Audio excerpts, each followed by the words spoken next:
Magandang umaga po, DJ Chacha at Manong Ted at sa ating mga tagapakinig at tagapanood. Una po munang tanong, Professor, last year nga po kasi, bago po kayo nagpunta ng EDSA, nagkaroon muna ng pagtitipon sa Luneta. Ngayong taon, ganun din po ba yung mangyayari? Ang mangyayari po ngayong taon ay sa ano po tayo, ang ating kilos protesta bukas 1 to 4 p.m. sa kahabaan po ng EDSA Ortigas malapit sa EDSA Shrine. Ganun po ang ating plano bukas. No? Direts? Siyempre alam rin natin na yung trillion peso march naman ay nasa kabilang side sa Yes People po. Power Monument. Oo, diretso na po tayo ngayong taon dito sa EDSA Shrine. Alauna nga po ng hapon yung inyo pong magiging programa. Siguro bago natin alamin ano kung ano-ano yung mga mangyayari, bukas po yan ng alauna ng hapon hanggang alas 4. Professor, last time nakausap namin kayo, I remember sinasabi nyo kung kayo din po mismo ang masusunod, gusto nyo sana ng one venue lang, lahat ng mga magkikilos protesta kung magkakaroon ng ikalawang kilos protesta pa, which is happening tomorrow nga po, 40th anniversary ng EDSA People Power. Ano po ba talaga nangyari? Bakit nga ba talagang hindi nagkasundo yung dalawang grupo na talagang mapag-isa sa iisang venue? Sinubukan pa rin naman po namin nag-usap. In fact, maraming beses, no? Parang apat na beses nag-usap this cycle. May mga namagitan ding taong simbahan at iba pa. Pero talagang may grupo within Trillion Peso March movement na um, hindi pa sang-ayon sa pagkakaisa ng mga grupo at this point. Of course, ang naging major na difference din ay yung pag insist nung ilan sa kanila na dapat ay hanggat maaari ay walang mababanggit na pangalan sa mga placard at streamer at mag-focus lang sa generic call na lahat ng sangkot dapat managot. So yung anti-corruption at saka yung political dynasty. Naintindihan naman natin na gusto nilang doon lang mag-focus pero ang sentiment kasi ng marami nating kababayan, mas maraming grupo no, ay kailangan may pagpapanagot sa mga nasa tuktok lalo na kay Marcos at Duterte kasi habang tumatagal mas nagiging klaro yung kanilang involvement sa maraming issue ng korupsyon. Kay President Marcos doon sa flood control corruption at sa paggamit ng confidential funds, no, allocables insertions sa buong sistema mismo ng korupsyon. Kay Vice President Duterte doon sa kanyang paggamit ng confidential funds nung siya ay nasa DepEd pa at bilang Vice President din. At nire-remind din natin lahat na pareho silang tumanggap ng campaign donations from contractors. So pareho silang dapat panagutin.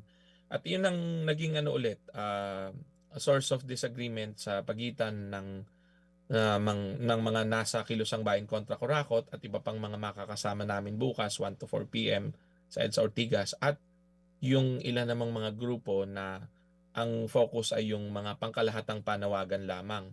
Tapos isa ring naging punto nila ay ang iniisip kasi nila ay may mga kasamahan kami raw na ang panawagan ay papuntang military junta or revolutionary government, etc. Nanininaw na namin sa kanila at malinaw naman sa public record na walang mga ganong panawagan sa Baha sa Luneta nung September 21, ganun din nung November 30. At as a matter of fact, nung September 21, umaga nasa Luneta kami, hapon nakahabol pa kami sa EDSA at ang Mm-mm. tama na ay co-organizer din nung nangyaring trillion peso march nung September 21. So ibig Mm. sabihin, alam nila na walang mga ganong calls ang mga kasama na nating nasa Luneta at na magpoprotesta rin bukas ng 1 to 4 p.m. sa EDSA Ortigas. So, yun, to make a long story short, may mga pagkakaiba pa rin sa gustong focus na issues at concerns. So, ang resolution naman natin dyan, di tuloy-tuloy pa rin mag-uusap.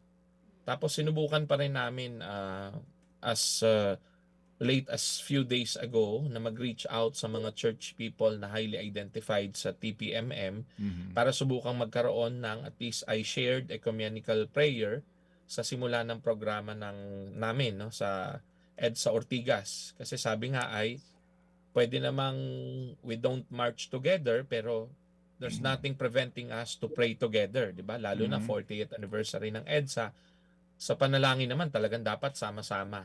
So sinusubukan pa namin, no? So hanggang ngayon, I think tuloy-tuloy ang pag-uusap para baka sakali na at least sa panalangin may representatives ang Trillion Peso March Movement, and then may mga church people representing din Kilusang Bayan kontra Corakot and other road networks na kasama naman sa EDSA Ortigas sa simula ng programa Alauna, magsasama-samang manalangin considering na 3:00 pa naman yung programa nila. So yun ang ating take on this difference. No? Wala pang tugon dito sa inyong mungkahi na ito, Prof? Ang nangyari po ay initial pa lang na tugon na Mhm. sige, they will consider it at Okay. magkakaroon para ulit ng pag-uusap pero yun ang hindi pa na-finalize. So we're still hoping na hanggang bukas, kaya pa yan kasi alauna pa naman yun. Tapos sila naman, di ba, 3:00 yung kanila eh. Malamang naman maaga lang nandun na rin sila. So, di ba, magsama-sama na sa panalangin. Well, tingnan natin, pero EDSA Ortigas kayo. Meron na kaagad sinasabi ang QC government, hindi namin area yan. Pangalawa, ang pulis, walang binigyan daw ng permit dyan. So, meron ba kayong permiso dito, Professor, na sa EDSA Ortigas, saan specifically ang inyong convergence point? Yung pong area na malapit sa EDSA Shrine, no? Yung mismong kalsada na nandoon sa harapan ng EDSA Shrine, yun ang nais nating pagdausan ng programa.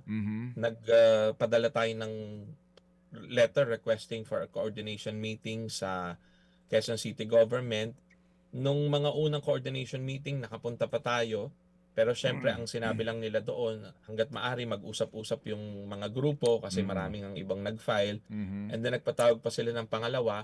Pero mas ang nandun na yung kabila, yung TPM.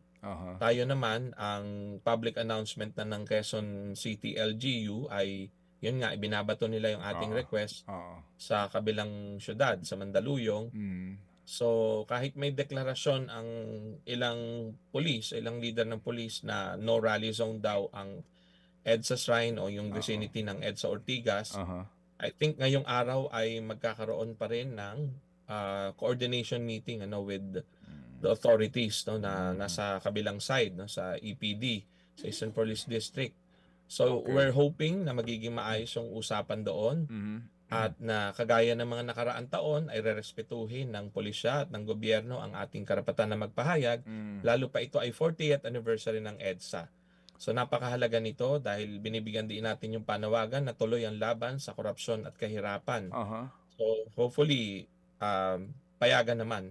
At ang sige. sinasabi naman nga natin, meron o walang permit, nananawagan tayo sa mga taong bayan. Pumunta tayo bukas 1 to 4 p.m. sa EDSA Ortigas. Marami tayo, sama-sama tayo, hindi nila tayo mapipigilan. Okay. Magpo-programa kayo, anong stage yung gagamitin niyo? Ang nakahanda pong stage ay parang yung usual na truck, malaking truck. Okay. May sound system din na pang malalaking kilos protesta. So sana ay ma-set up naman ng maayos. Kaya talagang sinisikapan natin na makipag-usap pa rin ngayon para bukas mas maayos. Tapos ang inaasahan po sa programa ay yun nga yung unang bahagi, ecumenical prayer. And then yung kasunod na bahagi, may pagbabahagi yung mga nakatatanda na veterano ng anti-dictatorship struggle. Ikukwento nila ano yung nangyari noong panahon ng martial law at bakit nakipaglaban mga Pilipino para mawakasan ang batas militar. And then papunta doon sa mga current issues, yung hinaing ng taong bayan, so hindi lang sa issue ng pagpapanagot sa korupsyon, pati ho yung mga hinaing natin kagaya ng dapat ay mawakasan na ang kahirapan, Alright. may ibaba na o mabawasan ng buwis, mas maging maginhawa sana ang buhay ng Pilipino. So kasama po ito mga Sige. economic Okay, Prof, issues. At ang huling ganito. bahagi, mga kabataan naman ang magsasalita. Okay, Prof. Sana nga magkaroon kayo ng maagang pag-uusap with the police and the LGU dito. Meron ba kayong plan B dito? Kasi baka mangyari sa Luneta, remember? Pinaasa kayo, katapos nung bandang dulo, inabando na kayo.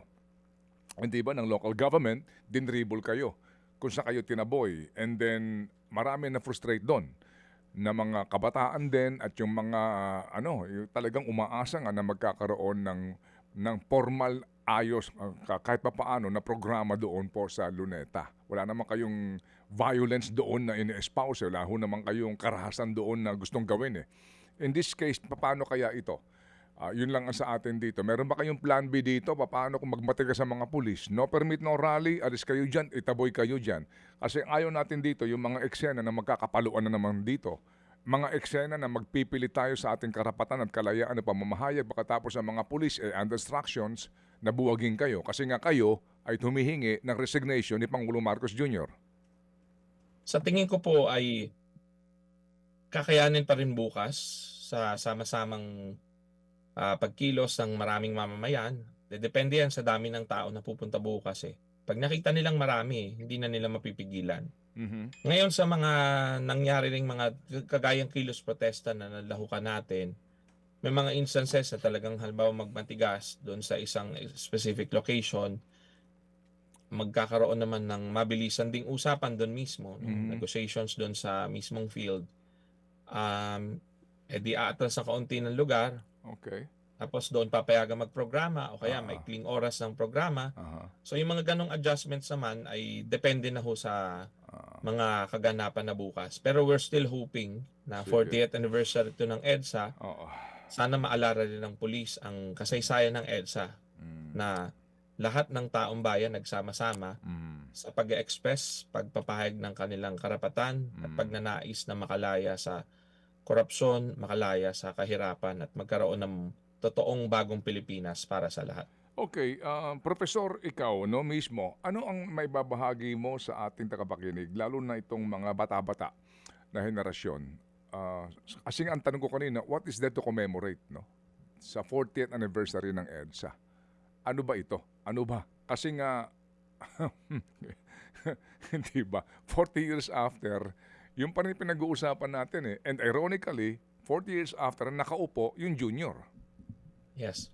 Tama po. Kaya doon nga sa ating unity statement na pinirmahan ng mahigit 300 individuals, leaders mula sa iba't ibang sektor at organisasyon at mahigit 100 organizational signatories, ang binibigyan din talaga natin doon sa unang bahagi pa lang, we acknowledge, tinatanggap natin na yung realidad ay hindi na bago, hindi na pabuting ganap ng mga sumunod na administrasyon, ng lahat ng administrasyong post-EDSA, ang buhay ng mga Pilipino. Nakadalawang Marcos na, nakadalawang Aquino na.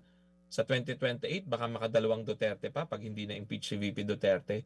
Puro dynasty ang namumuno sa atin, puro may connection sa oligarchs at big business. Napabayaan ng taong bayan natin, marami pa rin nating kababayan na naghihirap, namamalimos para makapagpa-ospital, etc. etc. So kaya may pag-acknowledge tayo doon kasi gusto rin natin bigyan diin na ang pinaka-ginugunita natin sa EDSA 1 ay yung ebidensya, katibayan na pag nagsama-sama ang mga Pilipino, meron tayong pwedeng magawa para magbago ang Pilipinas. Pero syempre, kasama na rin yung lesson o aral na nun kasing EDSA 1, ang nangyari pagkatapos na mapatalsik ang diktador, parang ang mga taong bayan ay nagsabi sa gobyerno, o sige, bahala na kayo dyan, ha? Kaya nyo na yan. Yun ang pagkakamalin taong bayan. Dapat ang pagbabantay ay tuloy-tuloy. Ang pagbabantay sa kaban ng bayan dapat naging tuloy-tuloy. Ang pagtitiyak na yung mga initial na reforma ay may papatupad, dapat nagtuloy-tuloy rin yun. Di ba? May anti-dynasty provision sa konstitusyon. Pero from 1986, pinabayaan lang natin na hindi na-implement ng Kongreso. Ngayon pa lang tayo mas naging aware at conscious na kailangan pala yan. Kasi pag sabay-sabay, sunod-sunod sila sa pwesto, talagang nanakawin nila ang pera at magtatakipan sila pag nabuking na.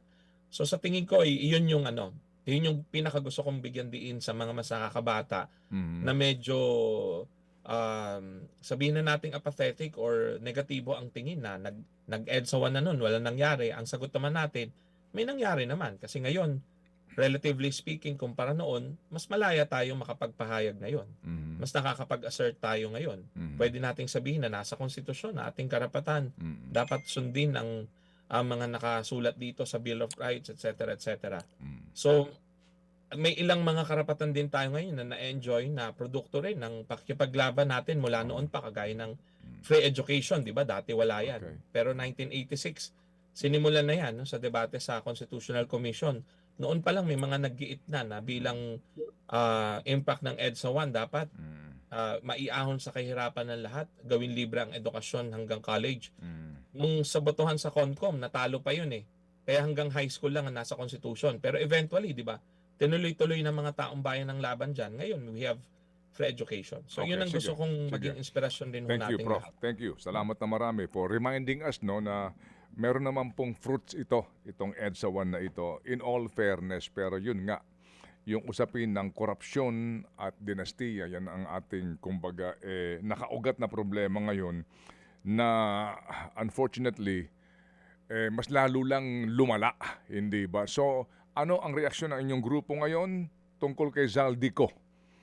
Matanong lang kita, hinahanap, ewan ko lang, kami dito, araw-araw hinahanap namin, kaming dalawa ni Chacha, parang wala nang naghahanap sa kanya eh. Oo, ano ang inyong masasabi dito sa ipinangalandakan noon ng Pangulong Marcos at ng ilang mga kapanalig niya na magkakaroon ng accountability and justice at may mga makukulong at si Zaldico pababalikin sa Pilipinas? Go ahead. Sa tingin po natin ay nagkukulang nga ang gobyerno no, sa paghanap ng lahat ng paraan para mapabalik ng Pilipinas si Zaldico. At sa tingin ko, partly ito ay dahil alam nila na kapag hinuli na nila si Zaldico, na-aresto na si Zaldico, maaring ang next move na ni Zaldico ay bumuo o magpumirma ng affidavit na idinedetalye roon, inuulit doon ulit ang akusasyon na ang presidente ay diniliberan niya ng bilyon-bilyong pisong kickback sa flood control. So, ironically, ay mukhang sinasabi lang ng gobyerno na gusto nilang maaresto si Zaldico, ginagawa nila ang lahat para mahanap si Zaldico. Pero parang naiisip rin nila na ay pabayaan na natin si Zaldico kasi pag nahulihan, ay baka lalo tayong madawit. No? So, yun ang naiisip ko. Kasi yun nga, ang tagal na, wala pa rin nangyayari. Sabi nila, they are already coordinating with Interpol. Sa teknolohiya na meron tayo, alam na alam natin kaya nilang hanapin ang kahit sinong gusto nilang hanapin. Sa totoo lang, nagagamit nilang teknolohiyang yan laban sa mga aktivista, laban sa mga kritiko ng gobyerno. Kaya nagtataka ako na pagka itong isang akusado na sa korupsyon, bakit hindi nila mahuli-huli? So malaking question mark yan na parang hindi sila masyadong interesado na mapauwi si Zaldico. Kaya ang panawagan naman natin kay Zaldico, hamon din ng marami nating kababayan, kung talagang gusto niyang panindigan yung kanyang mga sinabi, at partly naniniwala naman na nga tayo doon umuwi siya, di ba? Umuwi siya ng Pilipinas, pirmahan niya yung lahat ng kanyang sinabi at ikanta niya lahat para malaman na natin kung sino ang mastermind na dapat talagang makulong sa mga issue ng korupsyon sa flood control. No? Okay. At sa mga ahensya naman, ombudsman, sa Senado at Kongreso, sana yung lahat ng pangalang nababanggit sa mga affidavit ni Zaldico, sa mga testimonya ni Zaldico, sa affidavit ni Yusek Bernardo, sana lahat yun kalkalin natin. Ipatawag lahat ng mga testigong yan. Hindi yung kung malapit sa presidente, parang ang nangyayari, hindi na napapatawag eh. So kaya ang panawagan nga natin bukas, mula sa tuktok, lahat ng sangkot dapat managot. Alright, sige. So Prof. David, salamat na marami sa iyong panahon na ibinigay sa aming programa at kami makikipag sa iyo.